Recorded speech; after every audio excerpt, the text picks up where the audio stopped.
quisqueyanos valientes alcemos nuestro canto con viva emoción, y del mundo a la paz ostentemos nuestro invicto glorioso pendón. Salve el pueblo que intrépido y fuerte a la guerra a morir se lanzó, cuando en bélico reto de muerte sus cadenas de esclavos rompió.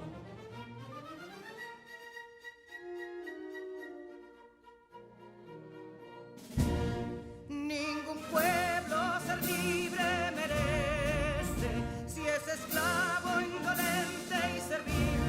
Si en su pecho la llama no crece, que templó el heroísmo viril, más que estrella la indómita y brava, siempre altiva la frente alzará, que si fuere mil veces esclava, otras tantas ser libres habrá. Que si Dono y Ardita expusieron de un intruso señor al desdén, las carreras Belén campos fueron, que cubiertos de gloria se ven, que en la cima del heroico baluarte de los libres el verbo encarnó, donde el genio de Sánchez y Duarte a ser libre o morir enseñó.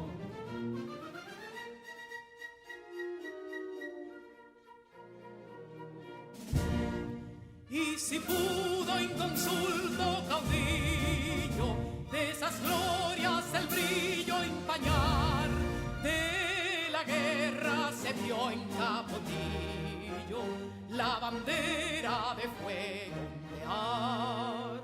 Y el incendio que atónito deja de Castilla al soberbio león, de las playas gloriosas le aleja, donde flota el cruzado pendón. Compatriotas, mostremos erguida nuestra frente orgullosos de hoy más, que Quisqueya será destruida, pero sierva de nuevo jamás. Que santuario de amor cada pecho, donde la patria se siente vivir, y es su escudo invencible el derecho, y es su lema ser libre o morir.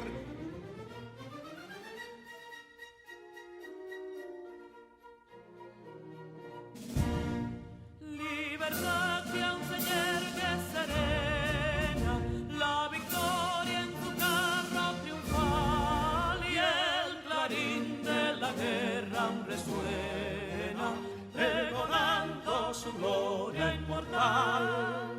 Libertad, que los ecos se agiten mientras llenos de noble ansiedad nuestros campos de gloria repiten: libertad, libertad, libertad.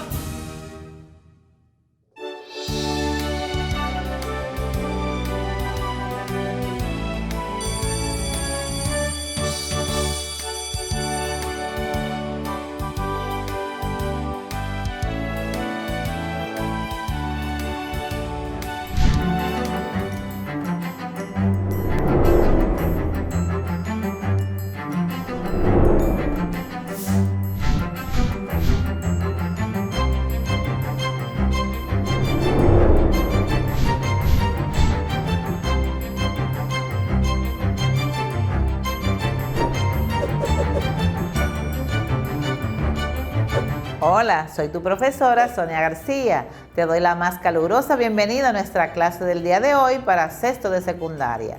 Espero te encuentres bien junto a tu familia. En el día de hoy te vamos a reforzar lo aprendido durante la semana en las materias de matemáticas, ciencias sociales, física, inglés, lengua española y francés. También te recuerdo que puedes buscar en nuestro canal oficial de YouTube para volver a ver cualquiera de nuestras clases.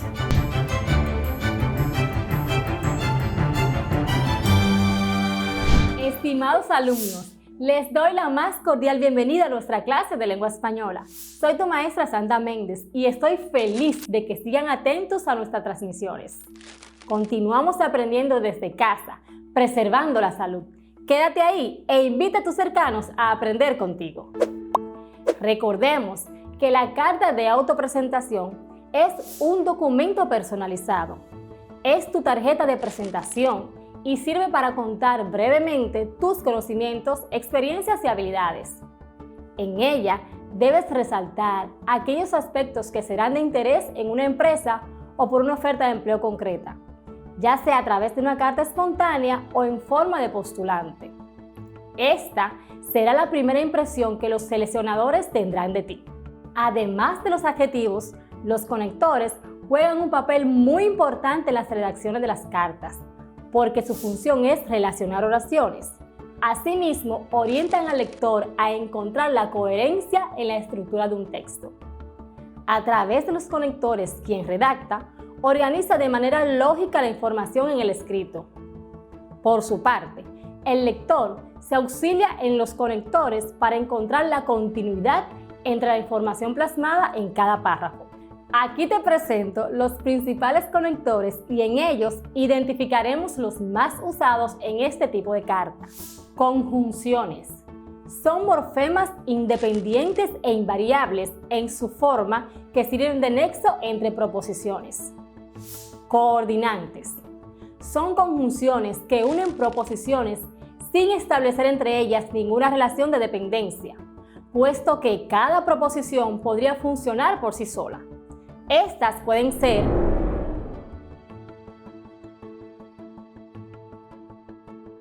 copulativas. Indican un significado de suma. Es una variante de y. Disyuntivas. Expresan juicios contradictorios. Esta se usa cuando la palabra empieza por o, también el conglomerado o bien. Adversativas. Indican oposición o contrariedad. Explicativas. Su significado es de aclaración. Distributivas. Su significado es de alternancia, no de exclusión. Sus nexos son partículas correlativas y no verdaderas conjunciones. Adición. Tienen como función adjuntar ideas.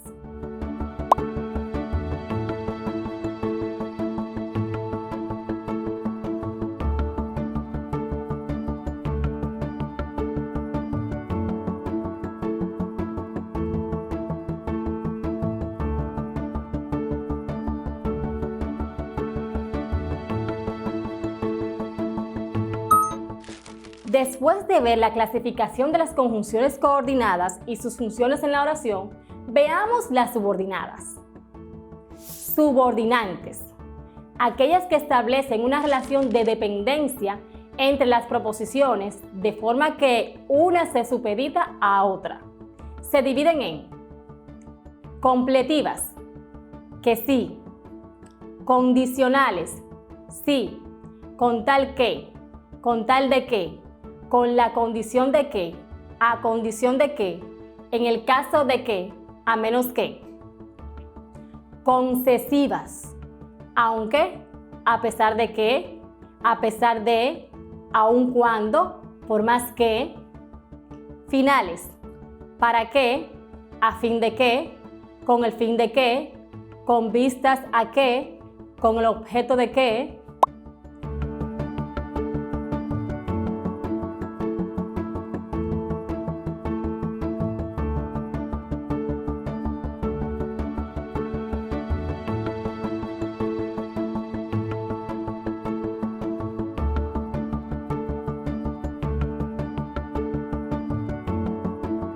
Consecutivas, luego, con que, por consiguiente, por tanto, pues bien, así que, de tal manera que, hasta el punto de que. Causales, porque, puesto que. pues, como, ya que, en vista de que, como quiera que. Temporales, cuando, mientras, mientras que, hasta que, antes de que, después de que, desde que, tan pronto como, a medida que, siempre que. Pronominales. Estos adverbios consisten en pronombres utilizados como elementos textuales y así sirven de referencia. Los conectores pronominales son siempre relativos o demostrativos, como en los siguientes ejemplos: la cual, el cual, ese, que, aquel, este.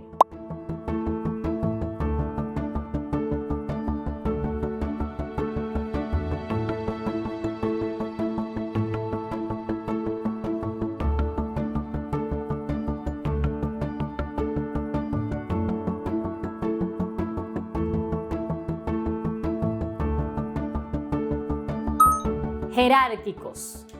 Estos son los conectores que resultan útiles para el emisor al momento de querer expresar el orden de importancia que le quiere dar a la información que enuncia. Algunos ejemplos pueden ser los siguientes: en primer lugar, en segundo lugar, para comenzar, por último, por otra parte, luego. De diferenciación. Gracias a estos conectores, el emisor logra establecer diferencias entre dos o más fenómenos o ideas que expresen la misma oración. Algunos ejemplos son los siguientes: mientras que y en cambio. De continuidad. Estas expresiones son las que permiten establecer relaciones de continuidad entre hechos o ideas, como lo permiten los siguientes conectores: en efecto, más aún, vale decir, también, es decir, además, incluso.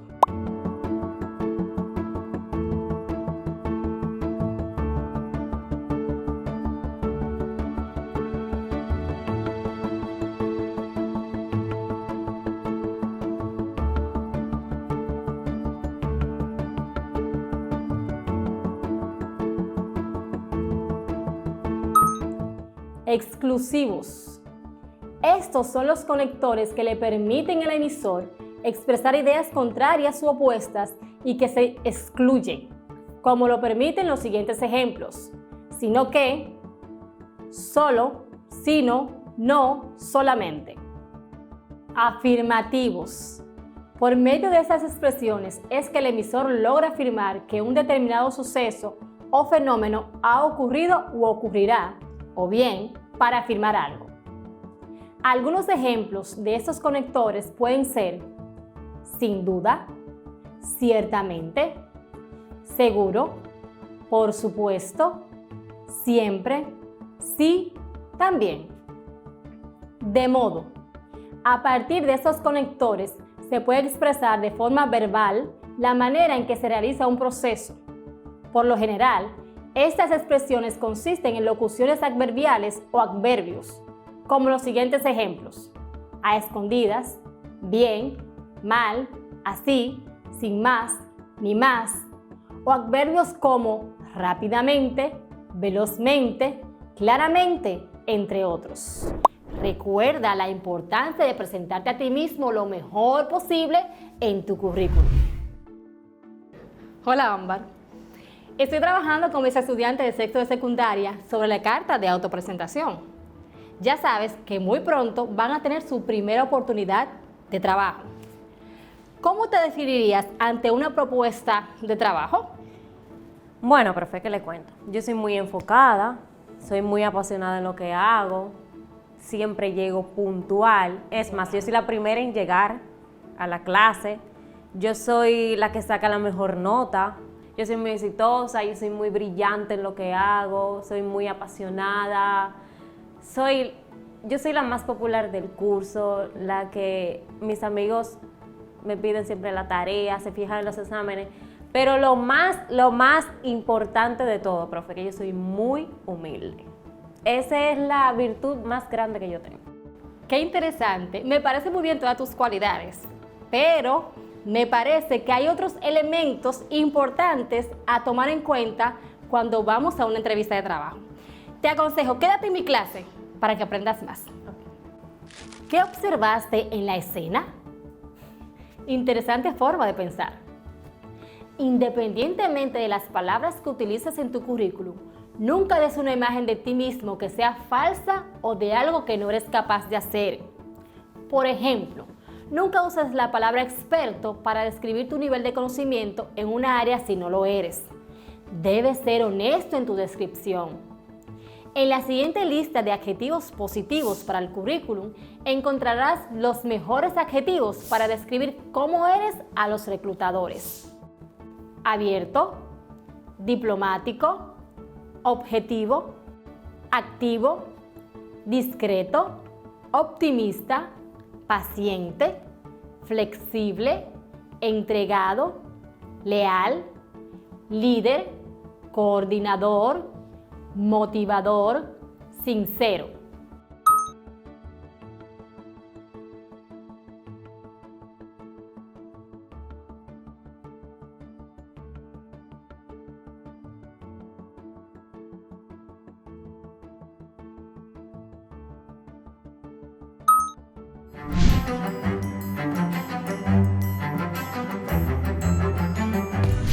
Bienvenidos una vez más, estudiantes de sexto de secundaria de la promoción 2020-2021. Espero se encuentren muy bien y con muchos deseos de continuar el aprendizaje del idioma inglés, el cual, como todos ya sabemos, ha sido por décadas uno de los idiomas más importantes e influyentes en todos los campos de la sociedad de hoy en día. Soy Juan Wilmer, su profesor de inglés. Y con ese mismo ánimo, quisiera invitarles a que desde su televisor, su radio o desde la internet compartan conmigo los próximos minutos. Without further ado, let's start.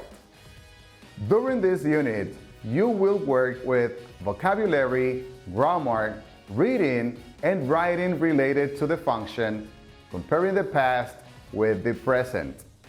Durante esta unidad trabajarás con vocabulario, gramática, lectura y escritura relacionados a comparar el pasado con el presente.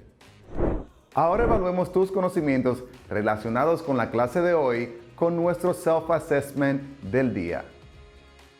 Pay attention to the following statements and answer with yes, so, or no according to your current knowledge.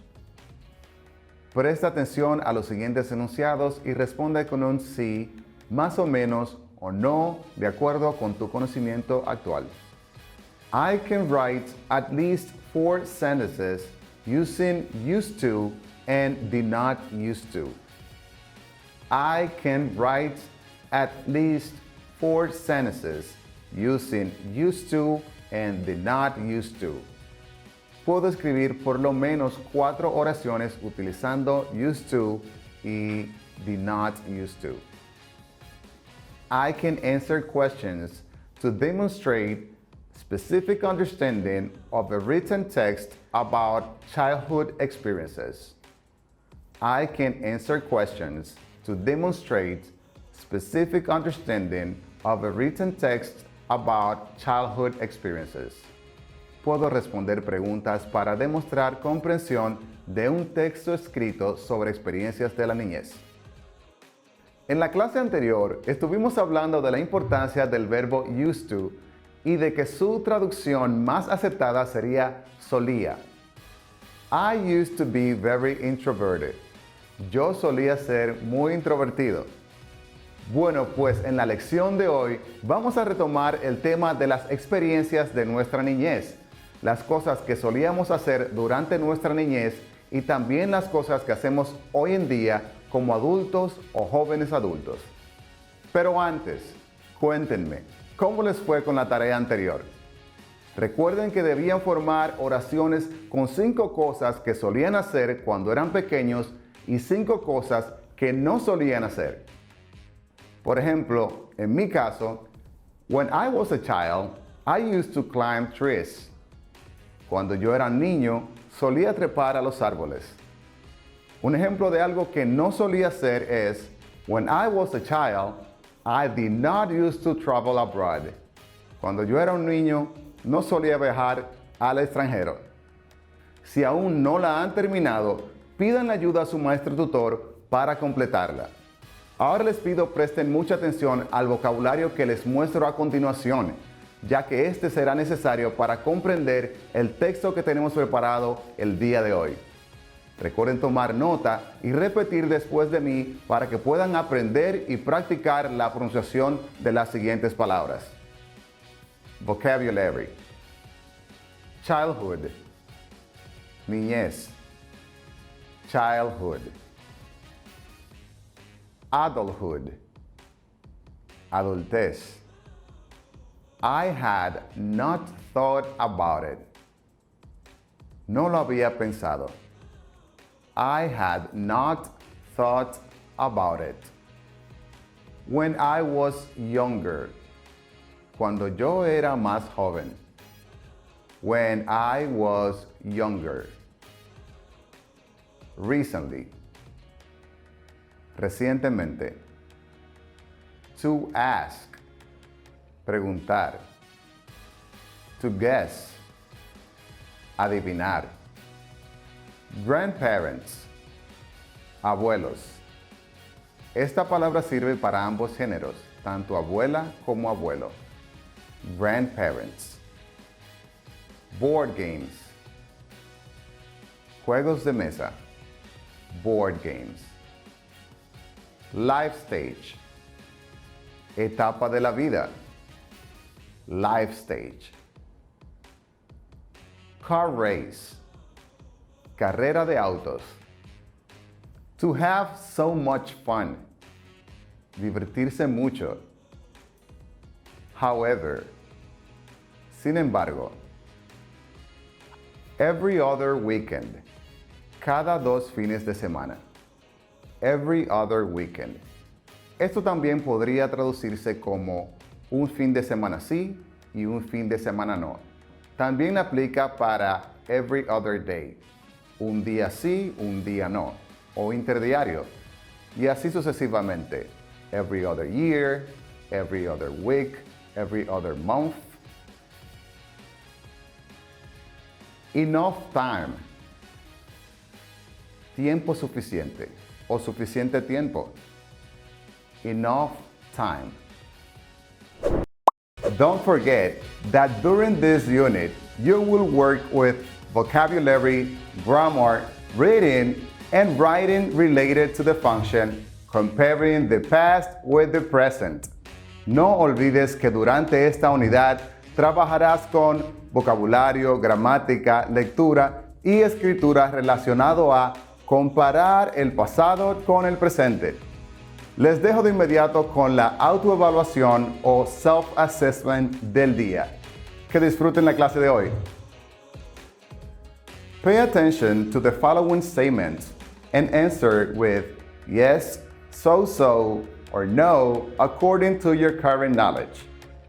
Presta atención a los siguientes enunciados y responde con un sí, más o menos, o no, de acuerdo con tu conocimiento actual. Statement. I know the difference between used to and did not used to. Conozco la diferencia entre used to y did not used to. I know the difference between used to and did not used to. I can write at least 4 sentences using used to and did not used to. Puedo escribir por lo menos 4 oraciones utilizando used to y did not used to.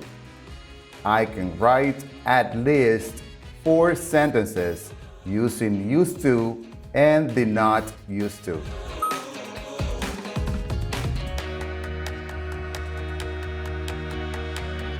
En caso de que alguien aún tenga una duda de qué significa used to, podríamos traducirlo como solía, ya que en este caso está en pasado simple, used to. Permítanme darles un ejemplo.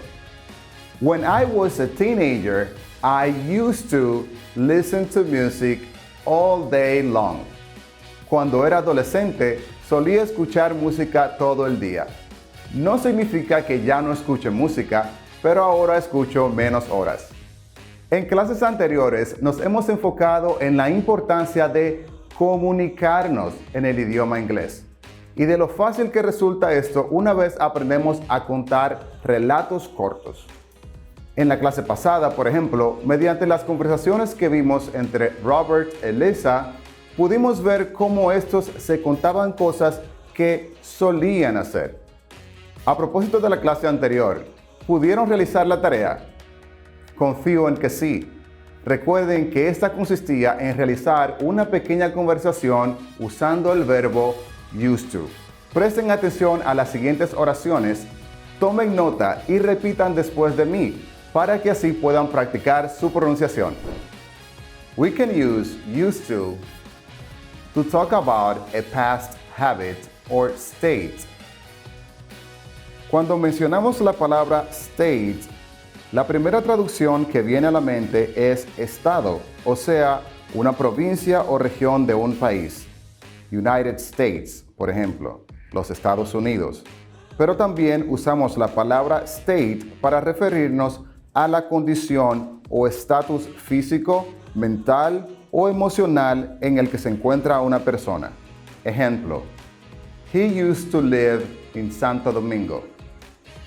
Significa que él solía vivir en Santo Domingo, pero ya no más.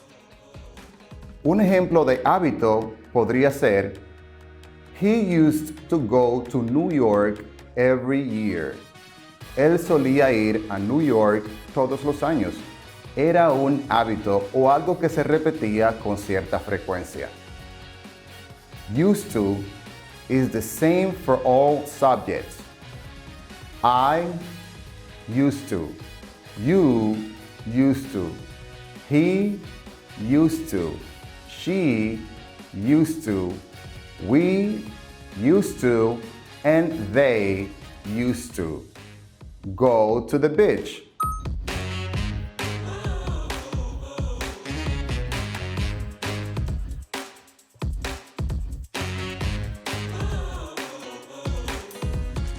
En los ejemplos anteriores, vimos cómo usar used to de forma afirmativa, pero es importante también recordar que podemos negar cosas usando used to con la ayuda del auxiliar did en su forma negativa, did not, para negar que solíamos llevar a cabo cierta actividad en el pasado. Ejemplo, I did not used to do the laundry. I did not used to do the laundry. Yo no solía lavar la ropa. Otro ejemplo podría ser, she did not used to be so grumpy. She did not used to be so grumpy. Ella no solía ser tan gruñona.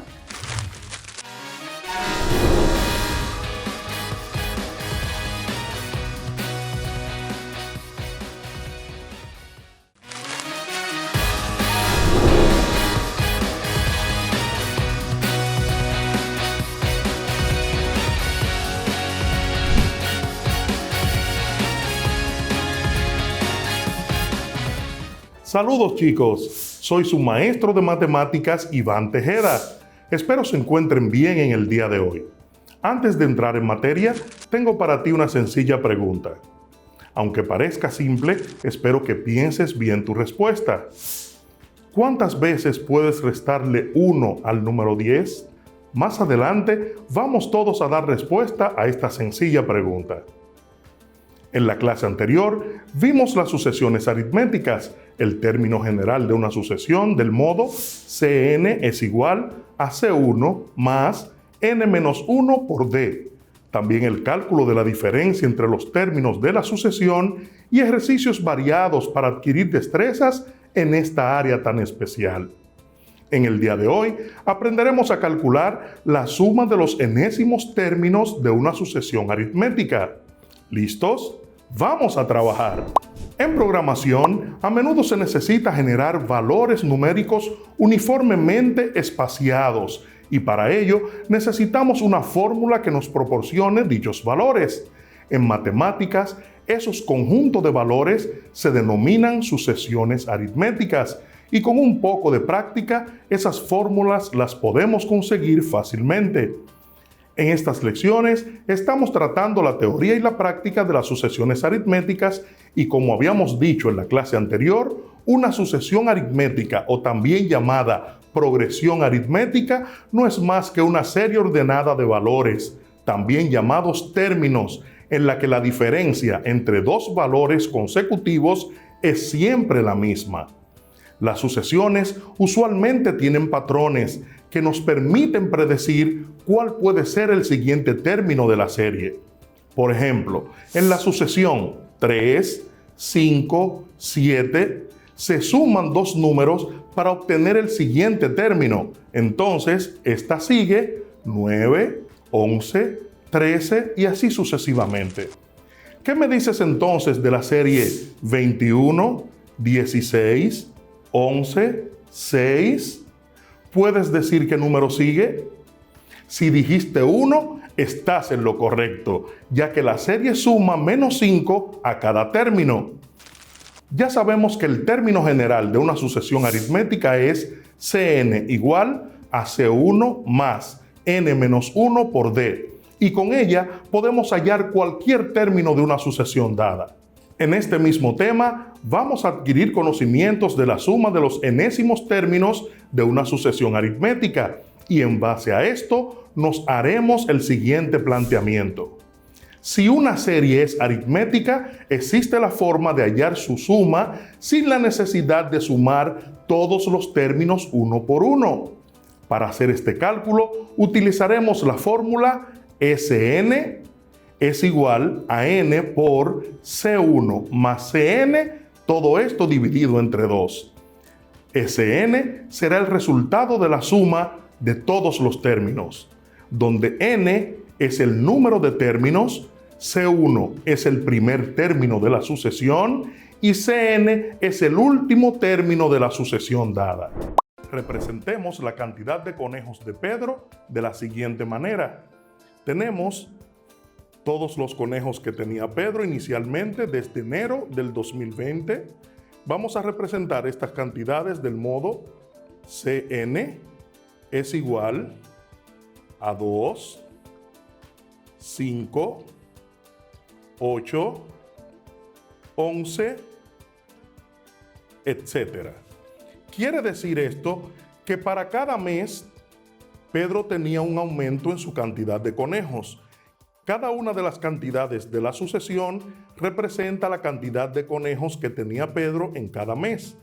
Cada una de estas cantidades la vamos a llamar la primera C1 o C1, la segunda será C2, la tercera C3, la cuarta C4 y así sucesivamente dependiendo de la cantidad de datos que tengamos. Notemos que la diferencia entre dos términos consecutivos es siempre la misma. Para hallar el valor de la diferencia de a cada término, se le resta el anterior. En este caso, como tenemos 2, 5, 8 y 11, iniciemos entonces con C4 y decimos que la diferencia va a ser igual a C4 menos C3. Esto es igual a 11 menos 8, igual a 3. En el siguiente caso tenemos que la diferencia será igual a C3 menos C2, igual a 8 menos 5, igual a 3 también. Y por último, la diferencia va a ser igual a C2 menos C1, igual a 5 menos 2, igual a 3. Si nos fijamos, la diferencia, como acabamos de decir, es constante. Quiere decir que es una sucesión aritmética. Entonces, como nuestra diferencia en sentido general es 3, también podemos hacer un cálculo diciendo lo siguiente, que C2, es decir, el elemento número 2 de nuestra sucesión, siempre C2 va a ser igual a C1 más una D. Analicemos. C2 es 5. C1 es el dato anterior. Más una D, es decir, más 3, sería entonces C2 igual a 5. Pero C3 sería igual también a C1 más 2D, es decir, más el doble de la diferencia. C4 sería también C1 más el triple de la diferencia. Estos coeficientes que acompañan a la diferencia siempre será un elemento o un número menor al caso que tenemos. Por ejemplo, C2, 1, C3, 2, C4, 3. Si seguimos así infinitamente, podemos decir entonces que Cn va a ser igual siempre a C1 más n menos 1. ¿Por qué n? Porque n es el dato que estoy encontrando, pero voy a tomar el elemento anterior multiplicado por d. Y este dato que tenemos aquí simplemente se denomina término general o término enésimo de la sucesión aritmética. En nuestra fórmula, Cn es el término enésimo o el término que queremos conseguir. C1 es el primer término de la sucesión. N-1 es el número anterior al término a encontrar y D siempre será la diferencia entre un término y el anterior.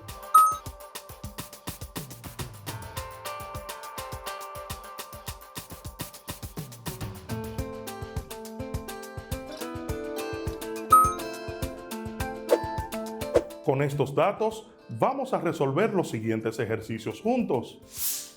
¿Cuál es el valor del término 40 de la sucesión anterior? Es decir, de nuestra sucesión Cn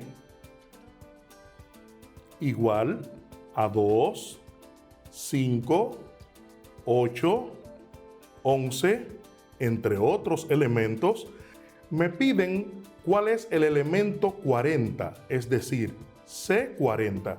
Y con nuestra fórmula tenemos que será igual siempre a C1 más n-1 por D. Tenemos entonces que C40 va a ser igual a C1 y C1 recuerden que es el primer elemento de la sucesión, sería 2 más n-1, recuerden que n-1 es el término anterior al término que voy a encontrar. Sería entonces 39 multiplicado por D y D es nuestra diferencia 3. En este caso, C40 va a ser igual a 2 más y multiplicamos 39 por 3. Decimos 3 por 9, 27, llevo 2, 3 por 3, 9 y 2, 11. Y C40 sería igual a 2 más 117, 119. Quiere decir que si en la sucesión anterior vamos a conseguir un número tras otro, al llegar a la cuadragésima cantidad, será este número 119 conejos. Seguimos entonces con el ejercicio de Pedro y sus conejos, claro. Si la cantidad de conejos de Pedro continúa creciendo de esta manera que vimos en nuestro primer ejemplo, ¿es posible que la cantidad de conejos de Pedro llegue a ser 2021? Para responder esta pregunta, asumimos que el término enésimo es 2021 y procedemos a determinar si existe un número natural n para el cual esto sea posible. El ejercicio se plantea de la siguiente forma. 2021 va a ser igual a C1 más n-1 por D, donde 2021 va a ser igual a C1, que es 2, nuestro primer término de la sucesión, más n-1 por D, que es la diferencia 3. Resolvemos diciendo 2021 es igual a 2 más 3 por n, 3n, menos 3 por 1, 3. Reducimos términos semejantes en el segundo miembro de la igualdad y decimos 2021 es igual a 2 menos 3 menos 1, sería 3n menos 1. El menos 1 lo transferimos al primer miembro y decimos 2021 más 1 es igual a 3n. Recordando que al transferir un elemento cambia de signo. Sería entonces 2021 más 1, 2022 igual a 3n. En este caso, el 3 que está multiplicando la n lo llevamos al primer miembro dividiendo y decimos 2022 dividido entre 3 es igual a n.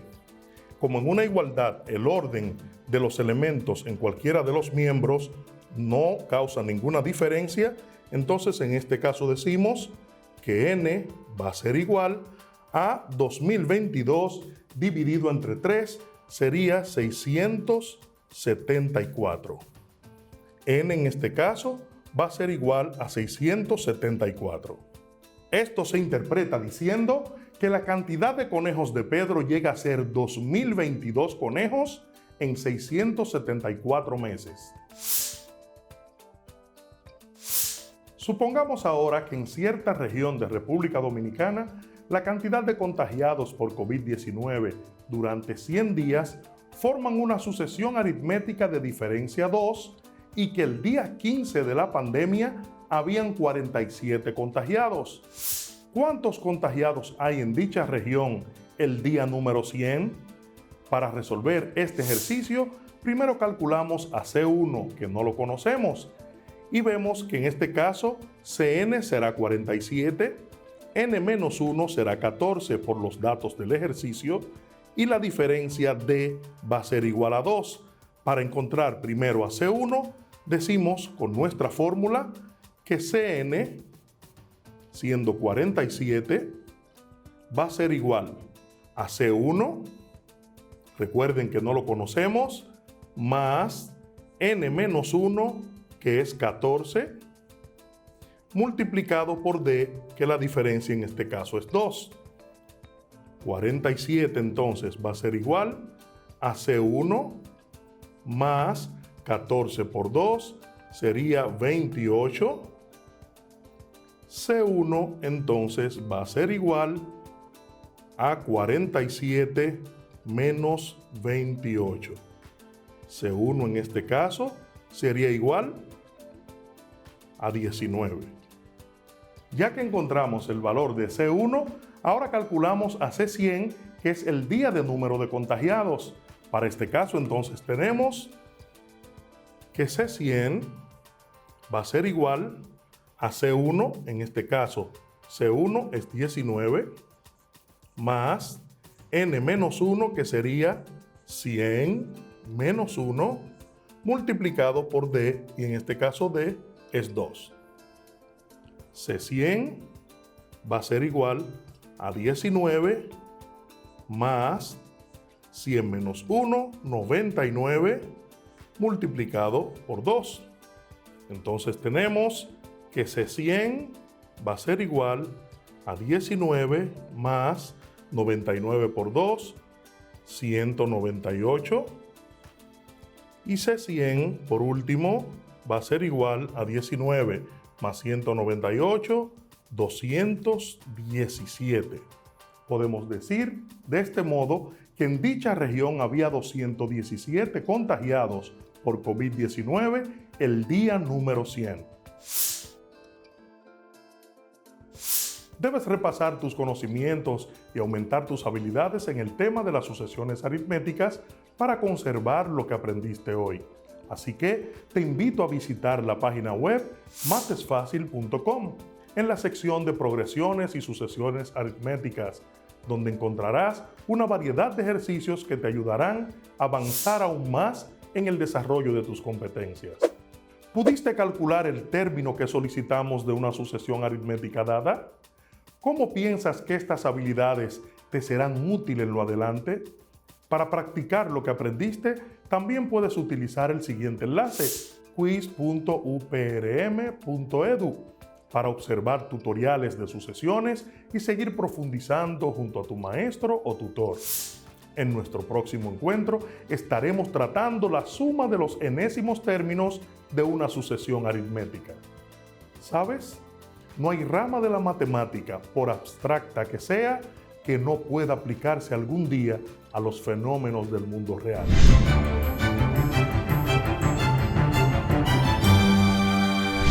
Hola, estimado estudiante de sexto de secundaria. Un placer estar de nuevo junto a ti en esta clase de física. Soy Sonia García, espero te encuentres muy bien junto a los tuyos. Te sugiero seguir las instrucciones sobre el uso de mascarilla y distanciamiento social y así preservar la salud, aprendiendo desde casa. En las clases anteriores estudiamos el tema del trabajo mecánico.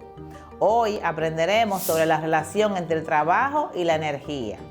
Para lograr este aprendizaje debemos interpretar, analizar y comunicar la conservación de la energía a través de datos, gráficas experimentales y simulaciones.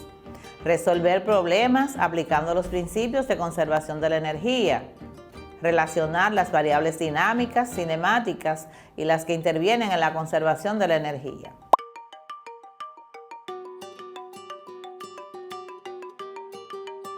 Presta mucha atención a estas informaciones.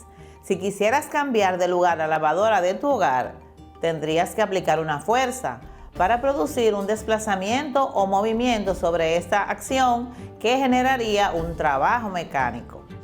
Al realizar este trabajo, estás cambiando la energía de la lavadora que se encuentra en reposo y la estás transformando en energía cinética. O sea, que estás invirtiendo trabajo para variar la energía cinética de la lavadora al cambiarla de lugar. Entonces, ¿cuál es la relación entre el trabajo y la energía?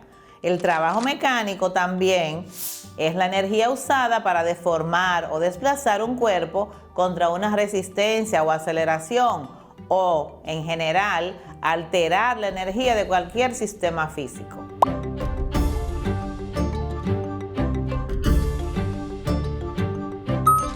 El concepto de trabajo está ligado íntimamente al concepto de energía y ambas magnitudes se miden en la misma unidad, que es el joule.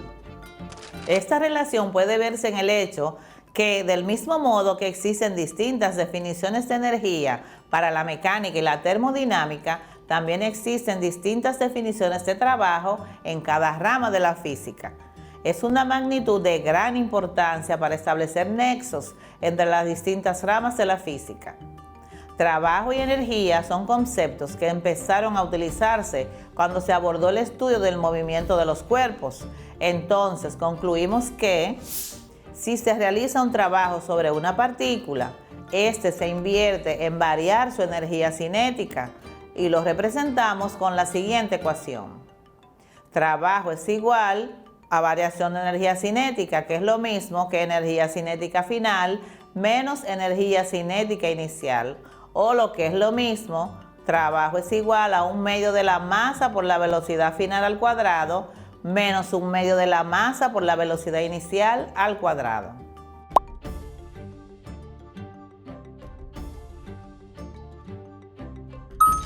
Nótese en la siguiente imagen que una fuerza perpendicular al desplazamiento no hace variar la energía cinética de la partícula.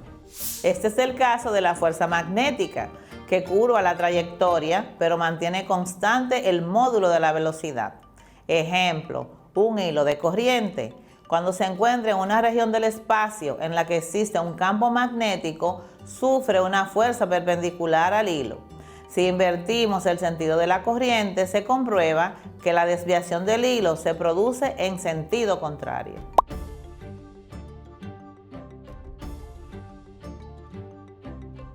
Para profundizar en la relación entre trabajo y la energía, explicamos lo siguiente.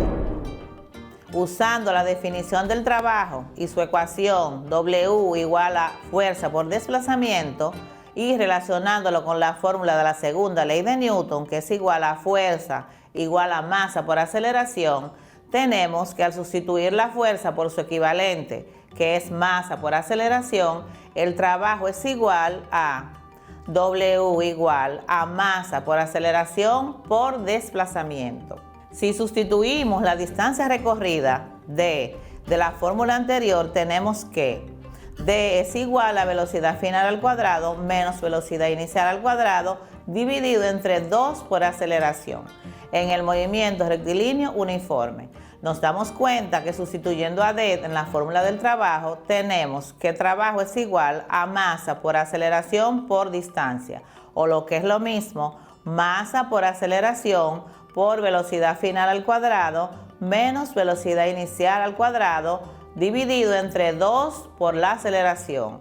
Y al eliminar las aceleraciones, esta fórmula la podemos escribir como que el trabajo es igual a masa por velocidad final al cuadrado menos velocidad inicial al cuadrado dividido entre 2. O lo que es lo mismo que el trabajo es igual a 1/2 de la masa de la velocidad final al cuadrado menos 1/2 de la masa de la velocidad inicial al cuadrado, que es la fórmula de la energía cinética. Lo que podemos resumir enunciando que cuando una fuerza actúa sobre un móvil y ésta le produce un cambio a su rapidez, el trabajo realizado por la fuerza neta es igual al cambio o a la variación de la energía cinética. Y tenemos la ecuación que W es igual a delta energía cinética. Y esto constituye el teorema de la energía cinética, que también se enuncia de la siguiente forma. La suma algebraica de todos los trabajos realizados por las fuerzas que actúan sobre un sistema es igual a la variación de la energía cinética del sistema.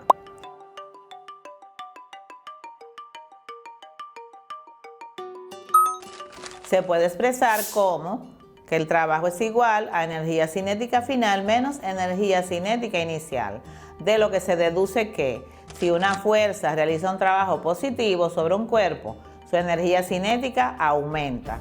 Y si se realiza un trabajo negativo que se opone al movimiento, como el de la fuerza de rozamiento o FR, su energía cinética disminuye. En el teorema del trabajo y la energía mecánica existen dos fuerzas. Fuerza conservativa. Diremos que si el trabajo que ella realiza sobre una partícula solo depende de la posición inicial y final del movimiento y no del recorrido, y conservan la energía mecánica. Ejemplos: fuerzas gravitatorias como el peso, las fuerzas elásticas como los resortes y las fuerzas electrostáticas.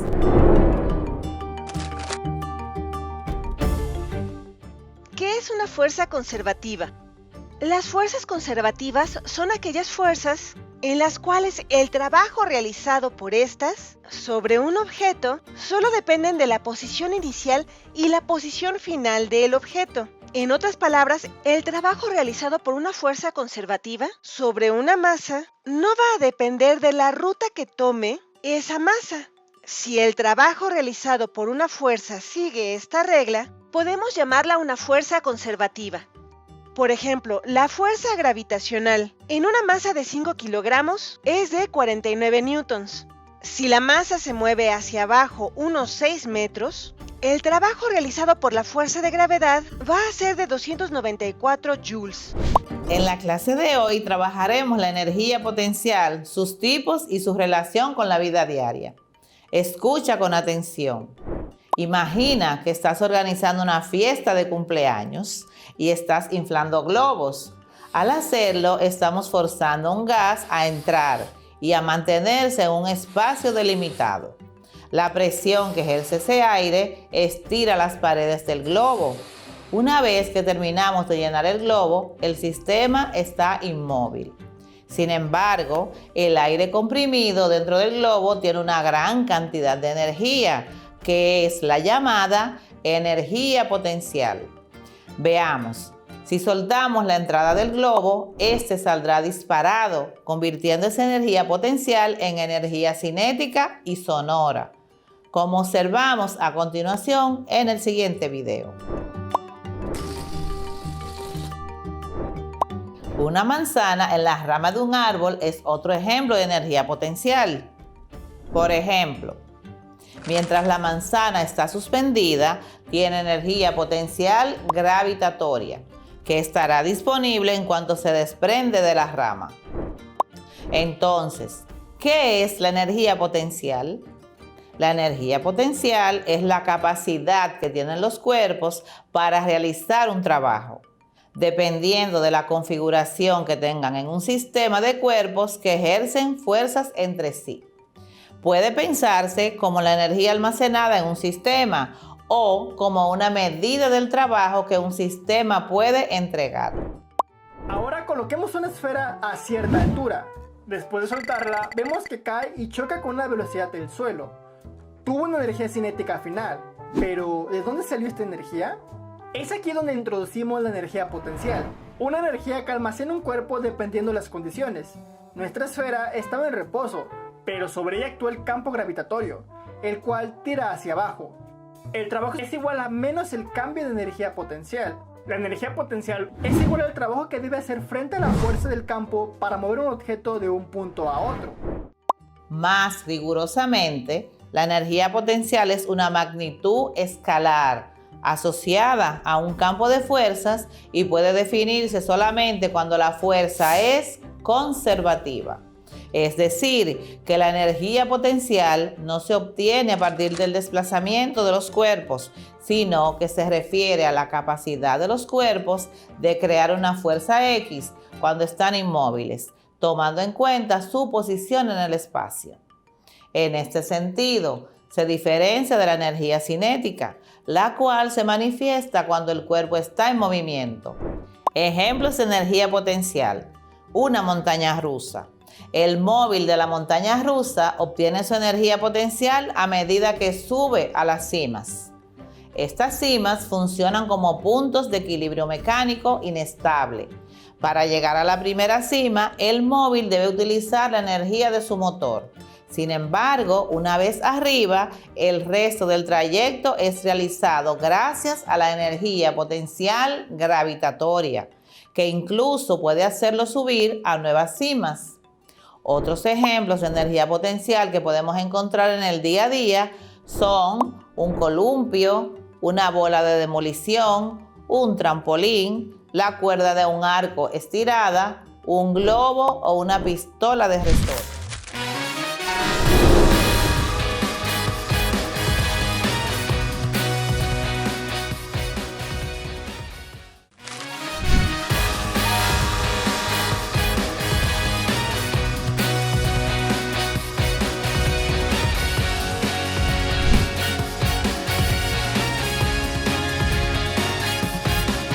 Sean bienvenidos, soy su profesor Nelson de la Cruz.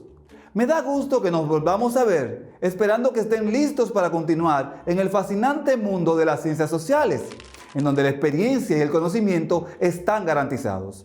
Espero que se hayan colocado en un lugar apropiado y que estén listos y atentos al desarrollo de las clases de hoy. En la clase de hoy analizaremos el gobierno de Juan Bosch, sus características y las ejecutorias realizadas durante este periodo. Las luchas democráticas desde 1961 a 1963. El gobierno de Juan Bosch. En la clase anterior, concluimos con el estudio de la Constitución del año 1963. Ahora analizaremos de manera minuciosa el gobierno de Juan Bosch. Juan Emilio Bosch Gaviño nació en La Vega el 30 de junio de 1909 y murió en Santo Domingo el 1 de noviembre del 2001. Más conocido como Juan Bosch, fue un cuentista, ensayista, novelista, narrador, historiador, educador y político dominicano. Fue elegido presidente de la República en el año 1962, cargo que asumió por un breve periodo hasta el año 1963, el 25 de septiembre. Juan Bosch toma posesión como presidente constitucional el 27 de febrero del año 1963. Convirtiéndose así en el primer presidente en ser electo de forma democrática después de casi 31 años de dictadura trujillista en la República Dominicana. Su estilo de gobierno estaba en contra de todo lo que era tradición en el país. Tomó una serie de medidas que fueron mal vistas por la clase burguesa conservadora. Racionalizó los recursos para hacer frente a la educación, la salud, energía, recursos hídricos, comunicación y cualificación de los recursos humanos. De las medidas económicas, políticas y sociales cabe destacar, entre otras, las siguientes. Concertó préstamos con compañías europeas para la construcción de diversas obras, entre ellas la presa de Tavera. Esta otra medida fue recibida con desagrado por el gobierno norteamericano, lo que lesionó aún más las relaciones con el gobierno de Bush. También introdujo la educación laica.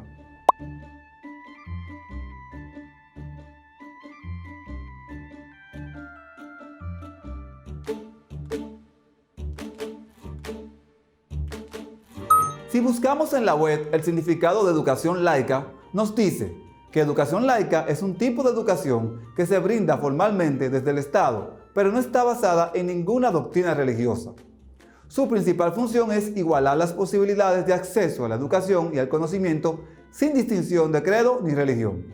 Visto esto, podemos entender que cuando hablamos de la educación laica, la educación no estaría en manos de la Iglesia, como era la tradición.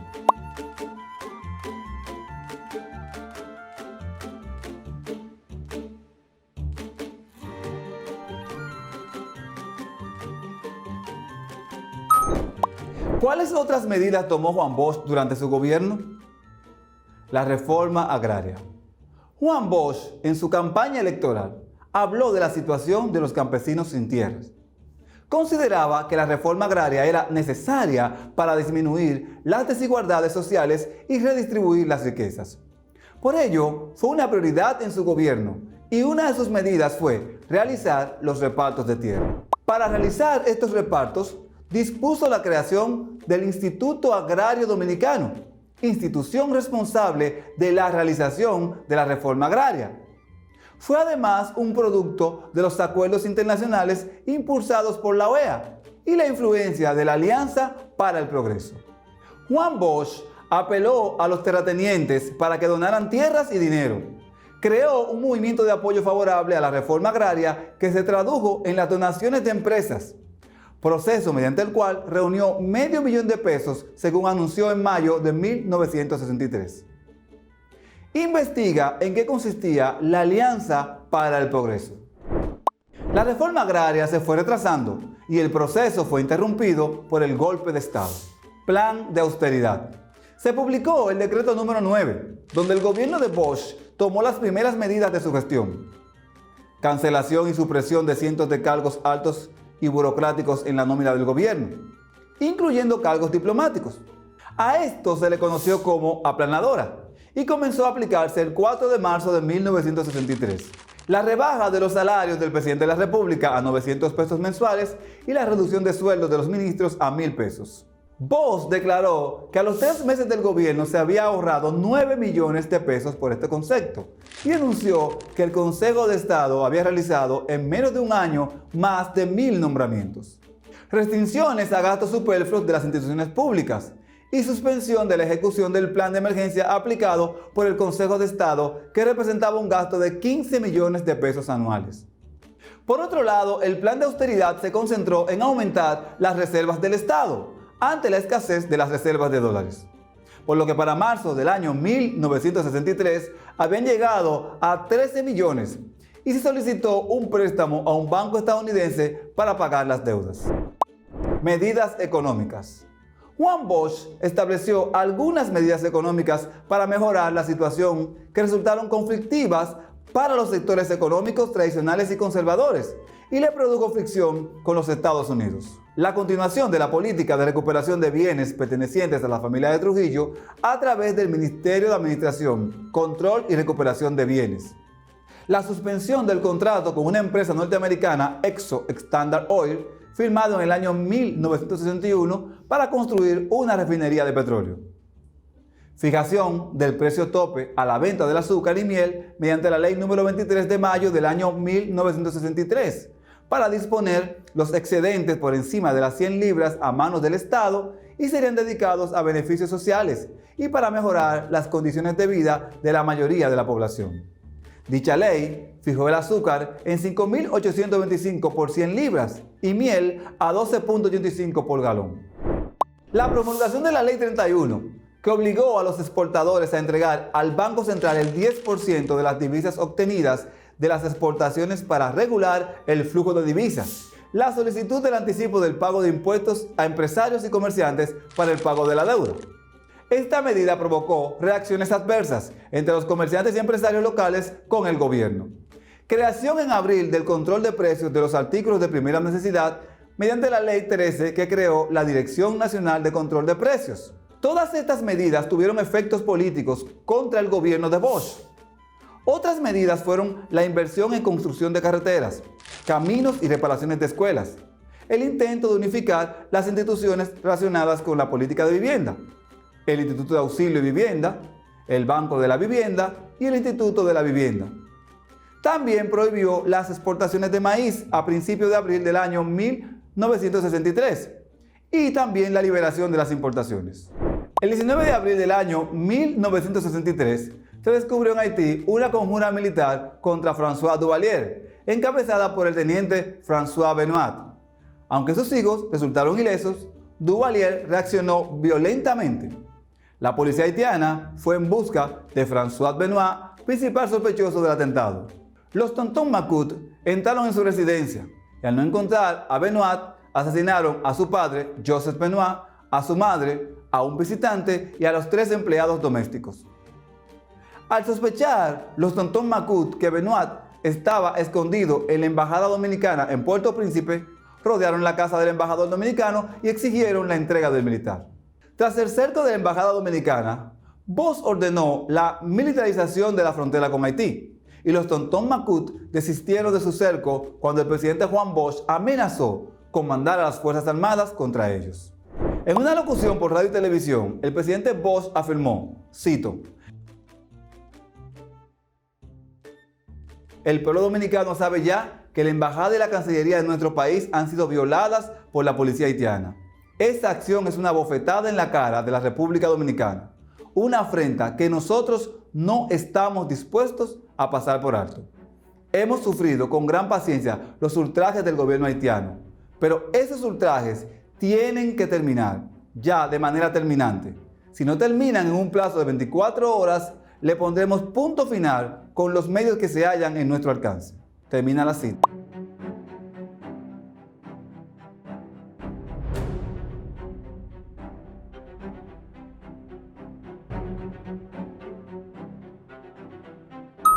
En la clase anterior vimos el plan de austeridad establecido por Juan Bosch, la reforma agraria y las medidas económicas que estableció durante su mandato. También profundizamos sobre los efectos que produjeron estas medidas en los sectores más conservadores. En la clase de hoy analizaremos el gobierno de Juan Bosch, sus características y las ejecutorias realizadas durante este periodo y el golpe de Estado que dio fin a este gobierno. Las luchas democráticas, desde 1961 hasta 1963. Golpe de Estado al gobierno de Juan Bosch. Los sectores de poder. El presidente llevaba consigo el pesado estigma del comunismo.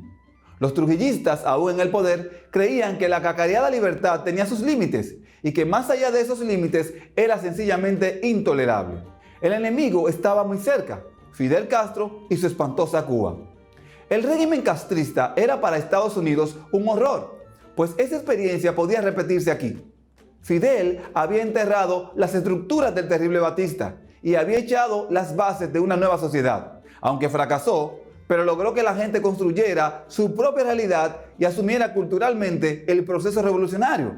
Aún más, había celebrado juicio de fusilamiento a los criminales de la tiranía de Batista. Esto era ya demasiado, en una isla que había sido un paraíso para la gran mafia del mundo. Cuba se volvió así un satélite de la Unión Soviética. Bosch venía de ese mundo cultural y político. Sus ideas avanzadas eran como una guillotina para la mentalidad totalitaria de los gorilas trujillistas. Por tanto, no podían permitir que un demócrata gobernara. Pero ese demócrata los dejó en sus puestos, pero ya sin los privilegios de otros días, y selló así su destino trágico. La conspiración arrancó antes de la juramentación, con la masacre de Palma Sola. Aún así, Bosch nada hizo con los militares. Es verdad que estos no fueron los únicos conspiradores. Empresarios, comerciantes y religiosos se unieron a la carroza de la conspiración. Así, la cúpula católica emprendió las reafirmaciones cristianas, genuina protesta contra Bosch. La razón era la apertura democrática derivada de la constitución bochista, que reconocía a los hijos extramaritales y los derechos del concubinato. Eso era insoportable y Bosch debía caer. La élite empresarial atacó al gobierno, denunciándolo como presunto expropiador, y gritó que querían restringir la propiedad privada. El régimen había impulsado una ley de plusvalía que le ponía un tope a los beneficios de la industria azucarera. Poco antes del salpazo, después de una visita de Bosch a México, los comerciantes hicieron una huelga y paralizaron las actividades económicas. Estados Unidos tuvo su propia participación. Bosch era su aliado. Él pertenecía al Club de la Izquierda Democrática e impulsaba la Alianza para el Progreso, la iniciativa de Kennedy para frenar el comunismo en la región. Juan Bosch, siendo presidente elegido, había visitado en la Casa Blanca al gobernante estadounidense, pero no se sometió a los dictados de Washington. Así, tomó un préstamo de $150 millones a una compañía suiza para realizar grandes proyectos de desarrollo. Sus relaciones con el embajador de Estados Unidos, John Barlow Martin, eran cordiales hasta cierto punto, pero se hicieron añicos en los momentos finales. El diplomático quería una muestra pro-yanqui de Bosch, quiero decir, una demostración palmaria de sus afectos políticos. Un barco estadounidense llegaría a las costas dominicanas y con su sola presencia disuadiría a los conspiradores. Bosch no permitió esa violación a la soberanía nacional. Sin embargo, en el clima de su efímero gobierno, cuando la caída era ya tan dramática como inminente, aceptó. Depuso por un momento su intransigencia y se dio demasiado tarde. La suerte estaba echada y el golpe se consumó. Si pensamos en el golpe de Estado a Juan Bosch como algo que sucedió de manera aislada a la situación geopolítica del mundo para la época, estamos cometiendo un gran error. No debemos olvidar el concepto que hemos aprendido de la Guerra Fría. Recordarás que la Guerra Fría fue un enfrentamiento político, económico, social, militar e informativo iniciado tras finalizar la Segunda Guerra Mundial entre el bloque occidental capitalista liderado por Estados Unidos y el bloque del este oriental comunista liderado por la Unión Soviética. Este proceso, que marcó las acciones en todos los órdenes en el mundo desde el año 1947 hasta el año 1989, influyó en la suerte de los países latinoamericanos y caribeños. Veamos algunos ejemplos. Estados Unidos ha jugado un papel preponderante en decenas de golpes de Estado por todo el mundo, algo que América Latina conoce muy bien. Pese a que Washington negó en su momento y su participación en los derrocamientos de gobiernos, los documentos desclasificados años más tarde por sus mismas instituciones revelan lo contrario.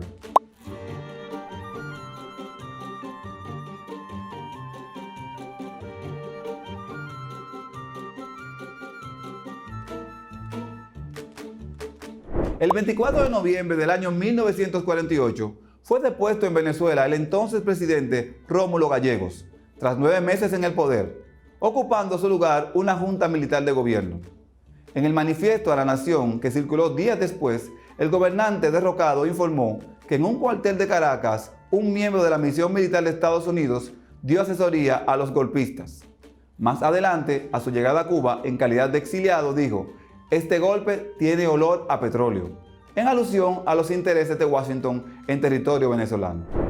En Paraguay, en mayo del año 1954, el general Alfredo Stroessner encabezó un golpe de Estado contra el presidente Federico Chávez, del Partido Colorado. Se conformó luego una junta de gobierno y se convocaron elecciones que el golpista ganó sin oposición. Tomó el poder en agosto de ese año y extendió su mandato hasta el año 1989.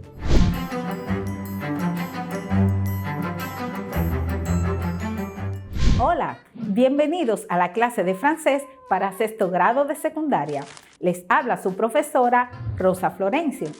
Estamos presentando una serie de vocabulario y de actividades para aprender a interactuar con otras personas al momento de reservar, ordenar y pagar en un restaurante. En la clase pasada estuvimos repasando y aprendiendo vocabulario para referirnos a nuestras preferencias con respecto a la comida. ¿Recuerdas cómo se diría "no me gusta la carne de pollo"? Je n'aime pas le poulet. Je n'aime pas le poulet. ¿Cuál es tu comida del día preferida? Le petit déjeuner. Le petit déjeuner.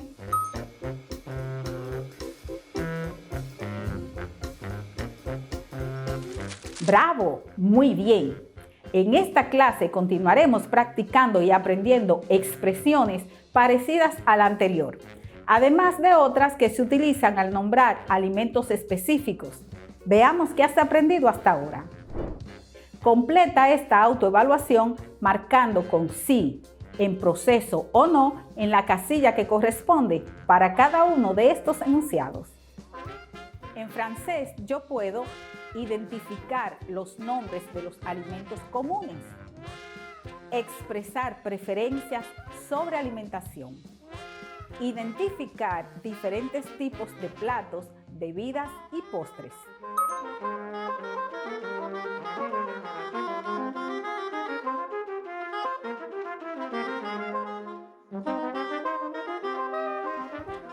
Escucha el nombre de los siguientes platos. Écoute les noms de plats suivants. Le coq au vin, gallo al vino. Le coq au vin. Le bœuf bourguignon, guiso de res al estilo Borgoña. Le bœuf bourguignon. La salade verte, ensalada verde. La salade verte. Le steak tartare, filete al estilo tártaro. Le steak tartare. Le saumon grillé, salmón a la plancha. Le saumon grillé.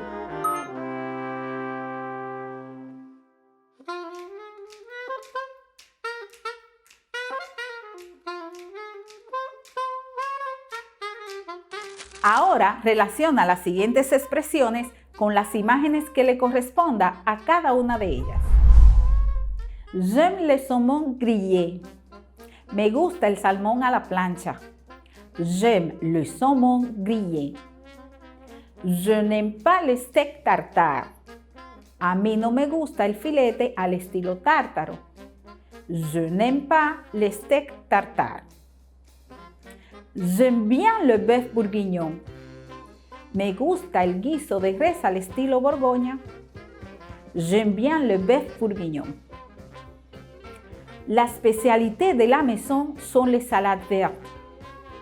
La especialidad de la casa son las ensaladas verdes.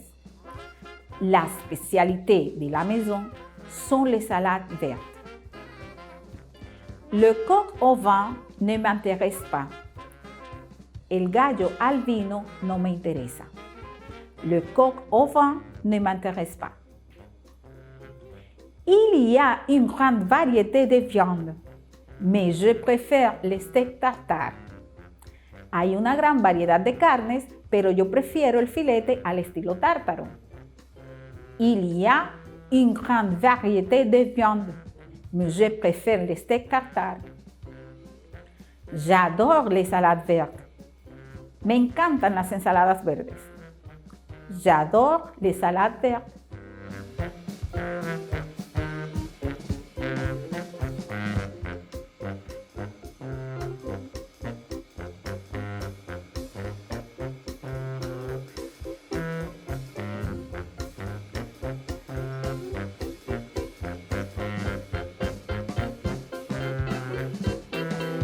Ahora vamos a comparar las respuestas.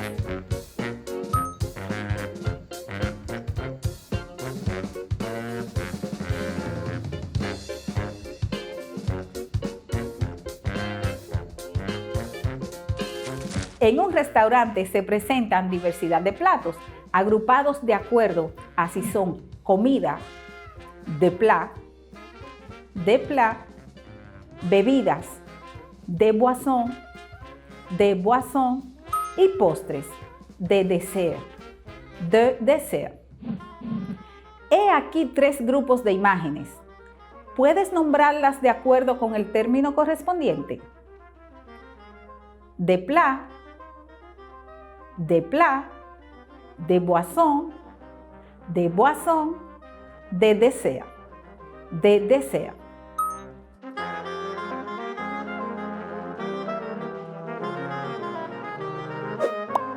Ahora relaciona las imágenes con las palabras siguientes. Le crêpe, la tartiflette, la tartiflette, la limonade, la limonada, la limonade, le cocktail, el cocktail, le cocktail.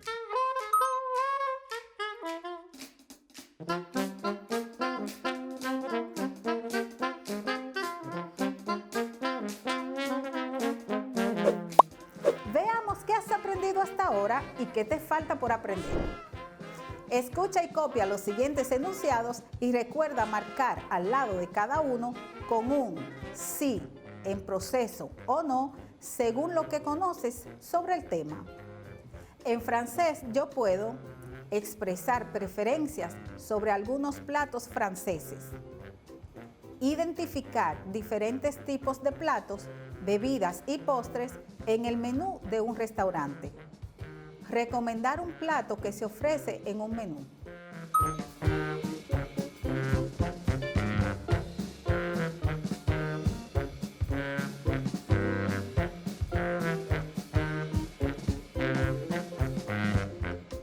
Completa los espacios en blanco y di de qué plato se trata.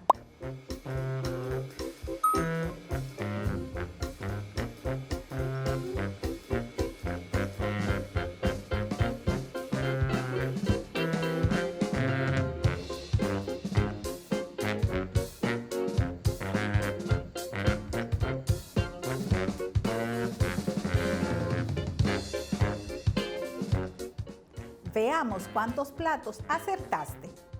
Les crêpes, la tartiflette,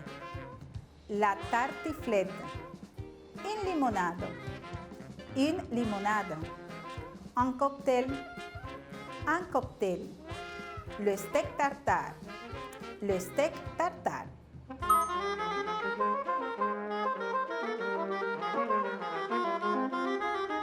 ¿Cuál de estos platos no está en el grupo de imágenes siguientes?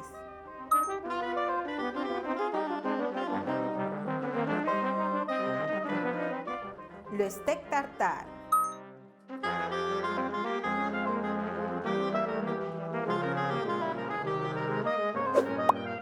escucha y lee el siguiente diálogo.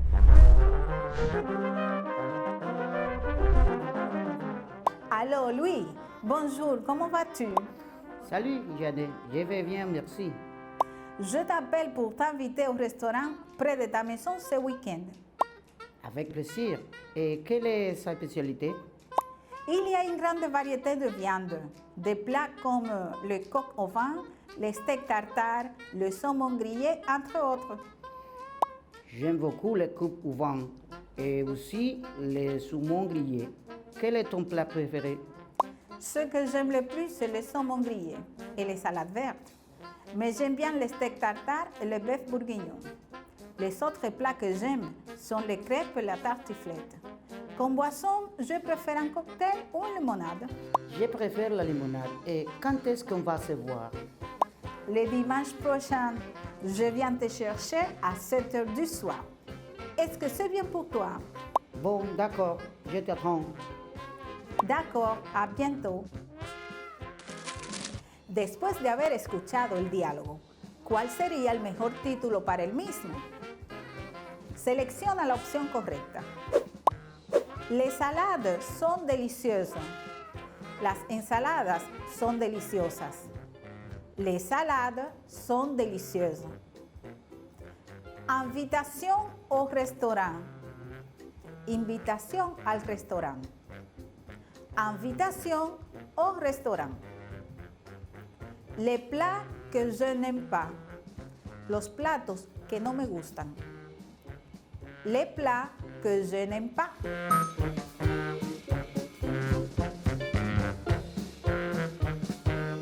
La respuesta correcta es invitación au restaurant. Invitación al restaurante. Esto ha sido todo por el día de hoy. Recuerda practicar lo aprendido y buscar en nuestro canal oficial de YouTube para volver a ver cualquiera de nuestras clases. ¡Hasta la próxima!